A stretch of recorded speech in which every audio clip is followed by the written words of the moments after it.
Mummy પગાર તો અમને વૈધો નથી પણ માવાનો ભાવ વધી ગયો છે. હવે જો કેમ ના ખાય છે. કેમ નો ખાઈશ બોલ? અરે કઈ વાંધો નહીં, પેલા અડધો કલાકમાં હું દબાઈ રાખતા હતા, હવે કલાક દબાઈ રાખશું. પેલા ખાવ માવા ખાઈને જાવ નાવા.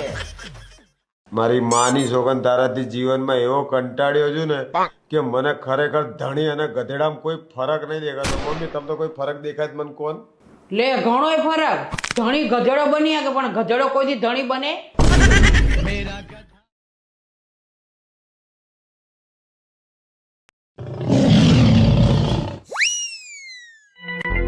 શું થયું? આ ફોટોગ્રાફરે મારો ફોટો તો જો પાડ્યો ઈ 10 વર્ષ મોટી લાગુ છું. હારું ને બેટા 10 વર્ષ પછી તાર પડાવવું ના પડે.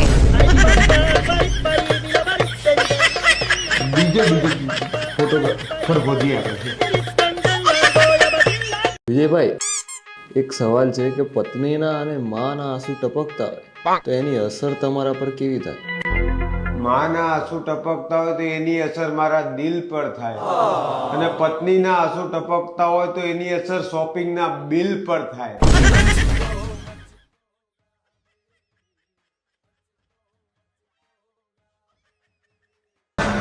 तेरे ही हाथ तोड़कर तेरे ही हाथ में न दूं. એટલે શું સિરિયલમાં ચોટ્યા રહો છો? મને ભૂખ લાગી, ખાવાનું તો આપો. શાંતિ રાખ ને, સિરિયલમાં ઝઘડો ચાલે જો. तो कोकिला मोदी नाम नहीं मेरा. એ બાજુમાં જો ઓલા બાજ્યા જોયું, સિરિયલમાં ગમે એવો ઝઘડો ચાલતો હોય પણ બાજુવાળાનો લાઈવ ઝઘડો જોવાનું ટેલેન્ટ તો આપણા બૈરાઓમાં જ છે. વાત સહી આવશે કલાક પછી. મને તો બેડીને રાખતા જ નથી આવડતું. જોવો બધાય કેવી ખુશ રાખે, બહાર ફરવા લઈ જાય, કેટલી વાતો કરે, ડેટ ઉપર જાય. તમે તો કંઈ જ નહીં. બધાને એ તકલીફ છે બાપા, બધા મર્દો રોવે છે. મમ્મી, આ દીકરીઓ બધી વાલી વાલી હોય અને એ જ્યારે બૈરું બને ત્યારે આટલી ખતરનાક ને ખૂંખાર કેમ થઈ જાય બધું એની ખબર પડતી. દીકરીઓ ભગવાન બનાવે અને બૈરા તમે મોટા ઉપાડે બનાવો છો. હવે ભોગવો. પોતપોતાની હાથો. તો લઈ જઈશું શું પછી?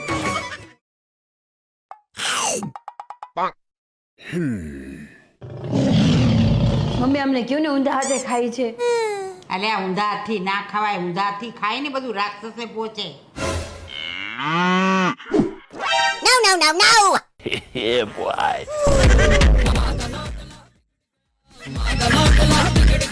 આશ આજ ગરબા રમીને એવી મજા આવી ગઈ ને.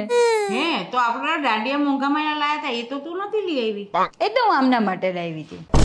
अब देख तू अब तू गया बेटा, अब तू गया देख. વિજય, એ વાત સાચી છે કે પૂનમની રાતે સમજદાર માણસ હોય એક ગાંડો ઘેલો બનીને એની ભાન ભૂલી જાય? હાવ સાચું. પૂનમની રાતે તને પ્રપોઝ કર્યો હતો. ત્યારે ખૂબ તો ફૂલ ગાંડો ગયેલો. તીખી જબરી યાદ રાખી હો.